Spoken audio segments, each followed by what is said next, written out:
किसी चमत्कार को अपनी आंखों से देखने के बाद भी विश्वास डगमगा सकता है।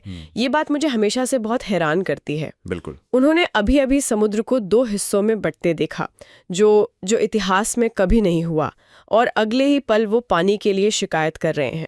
आज हम इसी दिलचस्प उलझन पर बात करने वाले हैं। हाँ, और इसको समझने के लिए हमारे पास 2 बहुत दिलचस्प नजरिए हैं। एक है बेत इसराइल इंटरनेशनल, जो एक हसीदिक विचारधारा है, और दूसरा है गदी एफ्राइम के नोट्स, जो प्रतीकों पर ज्यादा ध्यान देते हैं। तो आज हम इन्हीं के जरिए परशाद बेशालक में अमालिक के हमले की कहानी की गहराई में उतरेंगे। बिल्कुल। और हमारा मकसद ये समझना है कि ये सिर्फ एक पुरानी लड़ाई नहीं है, बल्कि शक के खिलाफ एक आध्यात्मिक जंग है।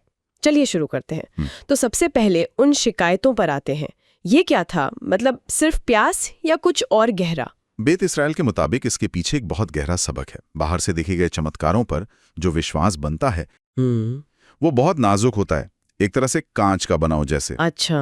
सच्ची अम्यूना यानी अटूट आस्था तब बनती है जब आप उन अनुभवों को अंदर उतारते हैं, उन्हें अपना हिस्सा बनाते हैं। तो ये शिकायतें मेरा मतलब है कि ये सिर्फ प्यास की वजह से नहीं थी। नहीं, ये आस्था की नींव में आई दरारें थीं। आस्था की नींव में दरारें। और यहीं से कहानी बहुत दिलचस्प हो जाती है। जब इजराइल ने सवाल किया, क्या हशेम हमारे बीच हैं भी या नहीं? हाँ, तो उन्होंने अनजाने में किसी और के लिए दरवाजा खोल दिया। और ये दरवाजा खोलना क्या है? गद्दी एफ्रेम के नोट्स यही बताते हैं, भरोसे की कमी।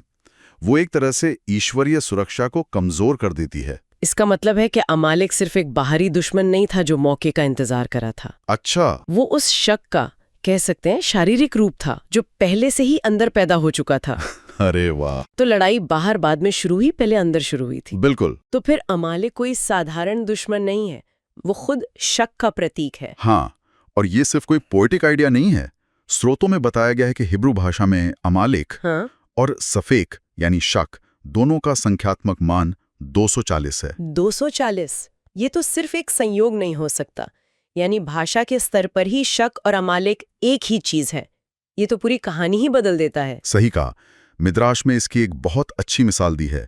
अमालिक की तुलना उस व्यक्ति से की गई है जो उबलते पानी के टब में कूद जाता है। उबलते पानी में? क्यों?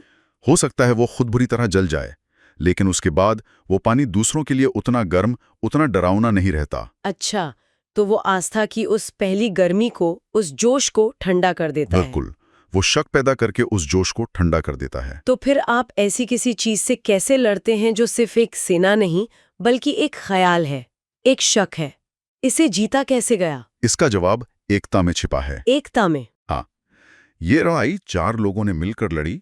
मोशे, अहारून, हुर और यशुआ। अच्छा। अगर आप हिब्रू में इनके नामों के पहले अक्षर लें, अच्छा, मोशे, अहारून, हुर, यशुआ, तो ये मिलकर अखीम शब्द बनाते हैं। बिल्कुल, जिसका मतलब है भाई। भाई, यानी भाईचारा ही उस शक को हरा सकता है जो अमालिक बनकर आता है। यही इशारा है। और अगर हम इसके सिंबोलिज्म में जाएं, जमीन पर यशुआ लड़ रहे हैं और पहाड़ पर मोशे प्रार्थना कर रहे हैं। ये सिर्फ 2 अलग अलग काम तो नहीं हो सकते। नहीं, गद्दी फ्रेम के अनुसार ये जीत का फॉर्मूला है। यशुआ जमीन पर विश्वास के साथ किए गए कर्म का प्रतीक है, जबकि मोशे पहाड़ पर आध्यात्मिक दृष्टि और प्रार्थना का। जीत तब मिलती है जब ऊपर की प्रार्थना और नीचे का कर्म एक हो जाते हैं। तो मोशे के उठे हुए हाथ कोई जादू नहीं थे? वो जादू नहीं कर रहे थे, वो लोगों के लिए सामूहिक विश्वास का एक प्रतीक थे, एक फोकल पॉइंट।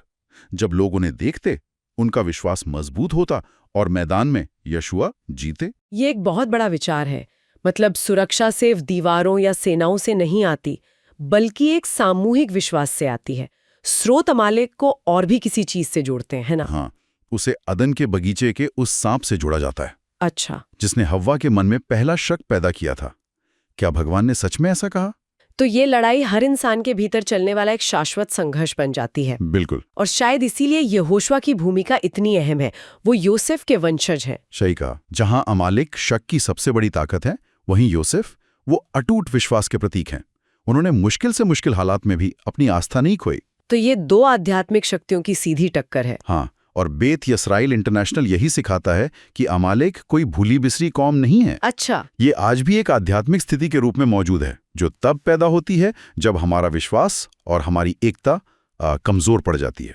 तो आज की इस गहरी चर्चा से ये साफ है कि अमालेक के खिलाफ युद्ध असल में शक और विभाजन के खिलाफ एक अंदरूनी लड़ाई है जो आज भी हम सबके अंदर और हमारे समाज में जारी है। और समाधान वही पुराना है, एकता, कर्म और प्रार्थना का मेल।